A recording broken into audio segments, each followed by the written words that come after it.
রাসমন্ত্র সুসজ্জিত করে প্রত্যেকটা গোপী কৃষ্ণকে প্রতিরূপে পাবে এই ইচ্ছায় রাসলীলা তৈরি করেছে। আচ্ছা একটা কথা বলুন, কৃষ্ণকে যে সবার ইচ্ছা প্রতিরূপে পাওয়া, সবাই কি প্রতিরূপে পাবে? মনের আশাটা পূর্ণ হবে, পাবে না।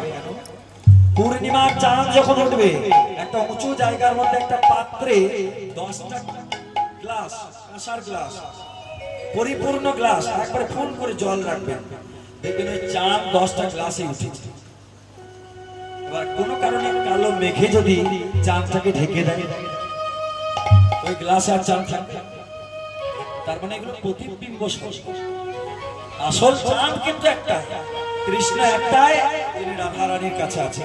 আর ওই প্রতিবিম্ব স্বরূপ এক কৃষ্ণ থেকে বিভিন্ন কৃষ্ণ ছটা প্রত্যেকটা গোপীগণের মনোবাসনা পূর্ণ করছে।